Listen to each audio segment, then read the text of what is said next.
Alright, what's up everybody? So today I'm going to go over which Steam trading community is better, which one's doing the best, which one is more stable.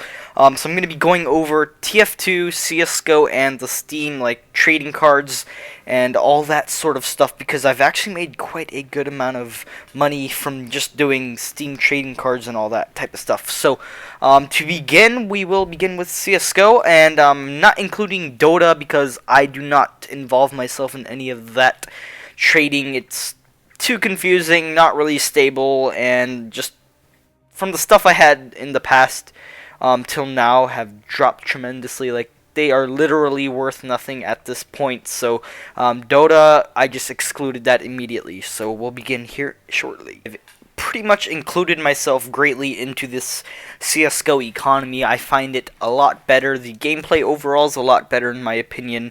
And then basically I've been making a lot of decent profit within the CSGO economy, although I haven't really been trying to greatly. Just been working my way up slowly, just doing some trades here and there.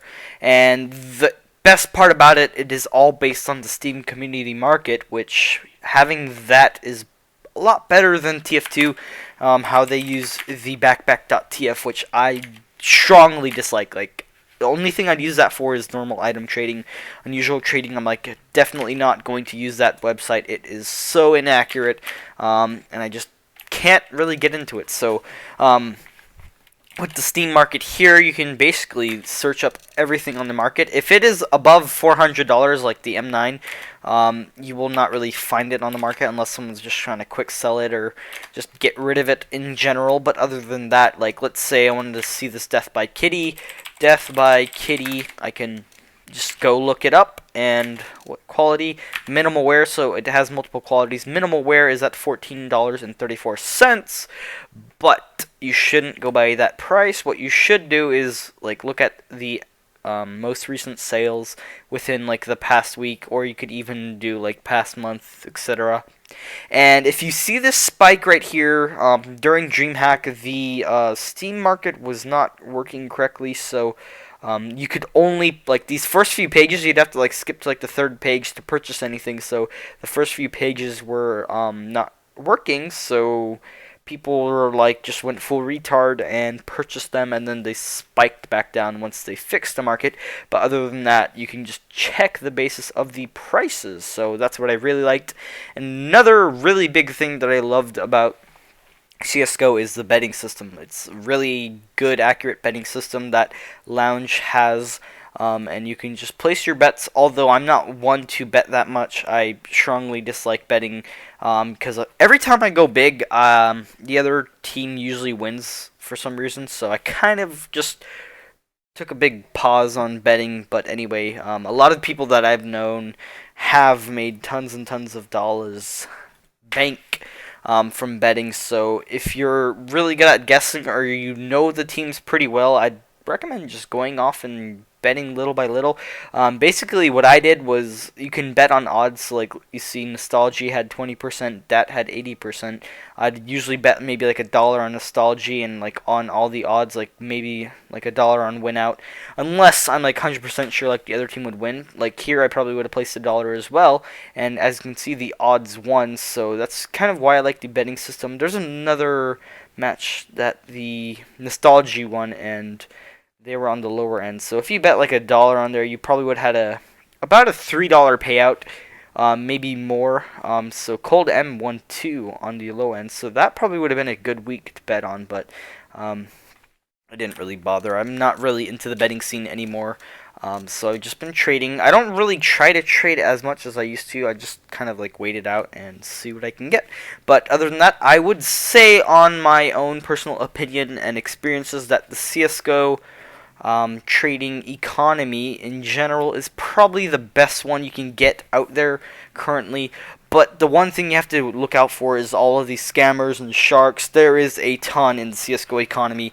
So if you're trying to, like, if you're really prone to getting scammed and sharked and fished and all that type of stuff, you probably will want to be really careful if you decide to convert to the CSGO economy. So that's just one downside to the CSGO economy, because it's growing so immensely that there's just so many scams and that sort of stuff over everywhere, all over the CSGO trading economy. Next economy, TF2, Team Fortress 2, the thing that started this whole YouTube thing up for me, the thing that sparked my channel to life. So basically, this economy is slowly dying. I will say that. I will state that. Like, barely anyone's trading, everyone's quick selling. A lot of people are converting to TF2. Basically, what CSGO, or did I say TF2 converting TF2? CSGO. Basically, what CSGO did was come out with an economy and just swallowed TF2 whole. But I'll be honest, I pretty much lost touch with this game. I don't really find it that entertaining any longer.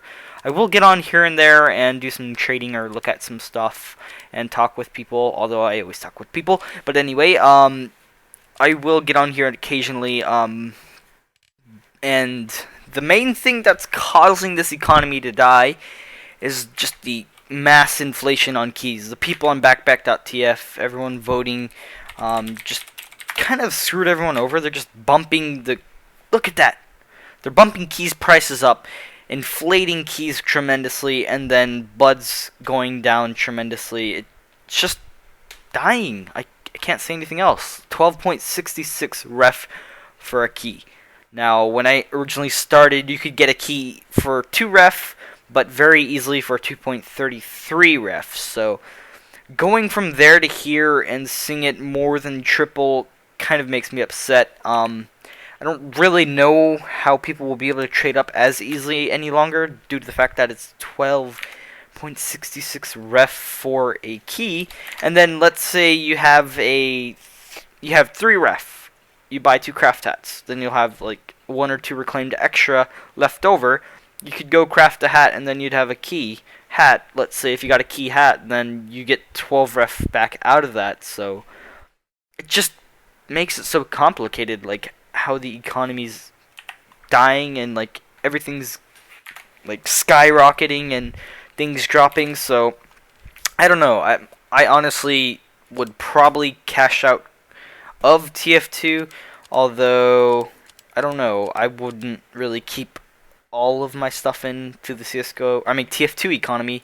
That's kind of what I did. I kind of transferred everything over to CSGO, and I've just been enjoying CSGO in a whole, rather than just enjoying 1 or 2 things in TF2, which, to be honest, the only thing I really liked in TF2 was the economy and some MVM, which is obviously what I've been doing. I've like always been streaming MVM and like playing all that type of stuff.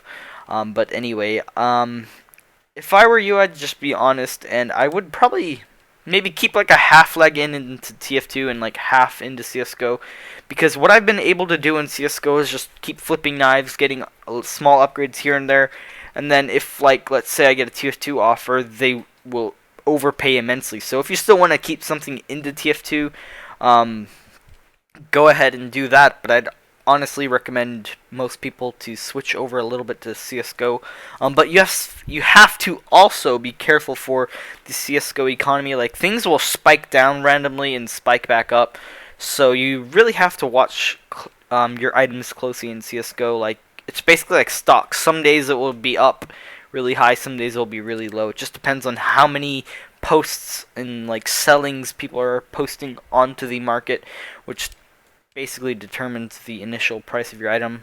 But the market won't screw you over. Like, let's say one guy sells an item for like $1, and your item's like $6. Nobody's gonna just be like, oh, someone sold it for $1, it's worth $1. No, they're not gonna go with that. They're gonna go with what it's been commonly sold for. So unlike backpack.tf, which I just don't like. I don't like the fact that you can just get a group of people, show some fake proof or some sort of proof of like a few people selling an item for this price, and then they're like, okay, boom, drop the price of the item, which anyone can drop the price of it and like maybe trade it over to a few dudes, or just find people quick selling it, but they don't say they're quick selling it. Then they can cause the price of that item to drop so quickly, and I don't know. I just don't like backpack.tf system, and like everyone uses backpack.tf, which makes it probably the worst thing ever. And I remember a while back, one of the owners was manipulating the site and using it to make his own personal profits. So I don't know. I just really can't see myself in like all in TF2. I could be half in like I am right now, which I'm doing right now, and I'm still doing some trades here and there, but it's just getting really, really slow to the point where I can find myself finding more trades in CSGO rather than in TF2. But, you know, that's all the negative stuff. Other than that, if you have keys invested in the TF2, which you purchased a while back for maybe like 6 ref, you could make a whopping profit with the new ref system, which refine's basically worth nearly nothing, and then hats are basically worth nearly nothing just due to the fact that keys are worth so much. So one thing you could do is invest a lot into keys and see what you can do with the ref you get, but really there's no point in staying because the ref really isn't used anywhere else other than in TF2. But keys in general, that's just like a worldwide currency in the Steam economy. So other than that, I will go off and talk a little bit about the Steam trading card community, which I did a little bit of work on. I did a little bit of profiting on my own, but this is basically based on luck. But I'll show you here in a minute. And one more thing, I will say one more thing positive about the TF2 economy. So as you can see, if you don't really buy in too much of the TF2 economy, you can see that this is the man in slacks number 11, number 30. So basically, when they release a new item to be able to be crafted, you can attempt to craft 1 through 100 or up to 1,000, but 1 through 100, and it will show up on your item. So it's basically a collector's item, and if you successfully make one of these when the new hats get released, you can make a lot of profit, which I've made quite a bit of profit from making these craft numbers. So I guess that's one big bonus to the TF2 economy. You can get these craft numbers and sell them to collectors for keys, which I've crafted quite a bit, and I've probably made about 3 to 4 buds profit on just selling a bunch of crafts that I've made. And then obviously, since it's crafted by me, the other person goes off and sells it for more. But you know, it doesn't really bother me. I just take what I can get, because usually this just takes me a few hats to make a few of these. So pretty happy about that big part of the TF2 economy, because all I've been saying is negative things about TF2 economy, but that's probably the biggest bonus to the TF2 economy right here, the craft numbers. We have the Steam trading card economy, or the Steam economy in general, which just by crafting badges, I've made quite a big chunk of profit from doing. So as you can see here, I have like this bubble tea badge, which I display because just to make one of these, it takes about $10 to $12 approximately to make. But the type of things you can get out of it are amazing. Like, I will show you here in a minute, but the backgrounds you can get are worth quite a bit. Just depending on what they are, and then the icons in this one badge on its own are worth a lot, and then as well as one more, which is a weed icon, which most of you should know. I did about 3 crafts of those, which is about $10 to $12 as well, or I think it was actually $6 for that badge, about $6 to make, and the icon is, let me check one real quick second. Which is $10, so I made quite a bit of profit from crafting 3 total badges, and I got 2 total icons. And next, well, the first thing I was going to show is the bubble tea badge, the fading hearts set, which within 3, I think I did 3, right? Yeah, I did 3. I made 2 of these fading hearts, which is $8, and 1 fading heart icon, which is, at the time, it was $12. So I was able to sell those. I think I sold these for $6 each. So I got $12 just from that. So that paid off that. And then I got $12 from this icon, which paid off that craft. So 2 of those paid off too. And then I got one of these in the process, which I just sold for like $1 Or I'm not sure if I did. I might still have it, but I could sell it for $1. And then where is that other? You could also have a chance to get this icon or this wallpaper, which is $68.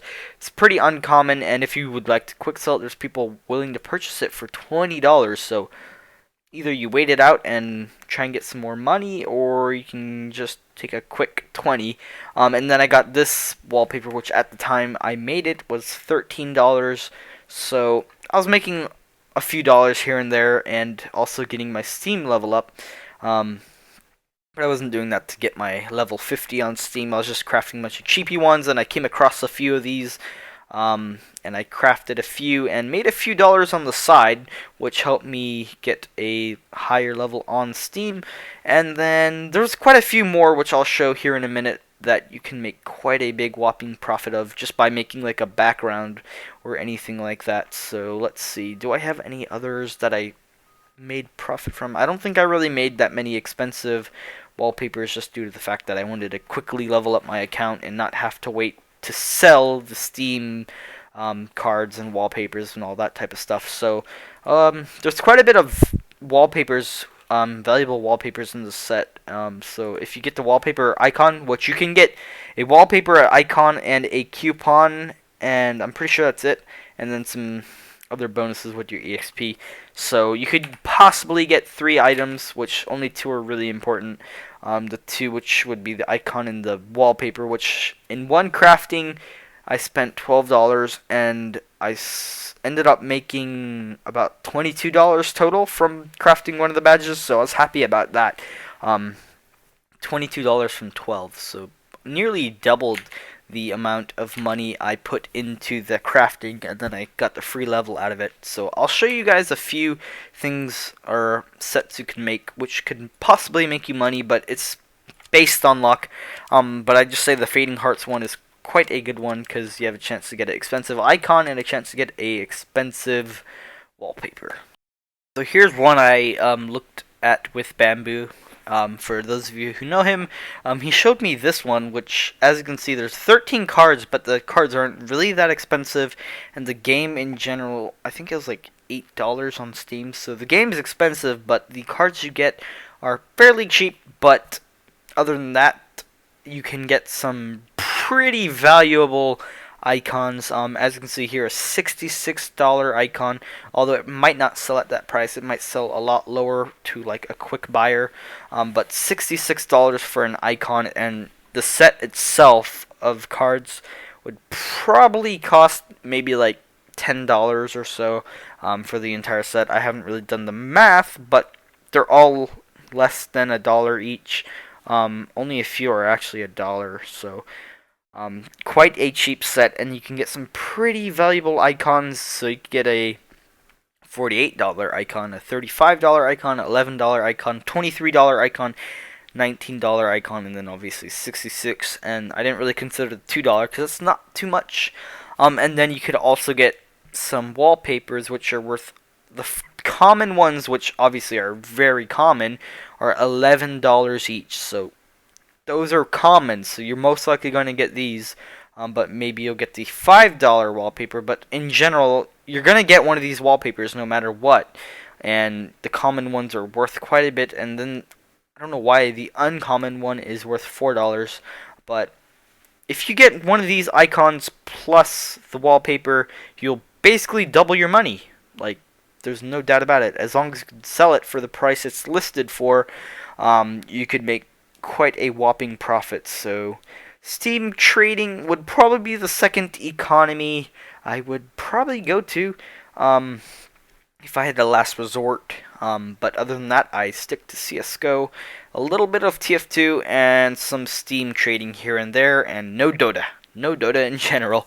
If I want to play Dota, which I rarely ever do, I'll just like grab something if I want it. But other than that, that is my overview on all 3 of these economies. Tell me what you guys think. If you have any of your opinions, post them below. I'd love to see them and hear them. So that's all for today, guys. Hope this little economy tip tip or whatever you want to call it, guide, blah blah blah, will help you, and maybe it will change your look on some sort of economy.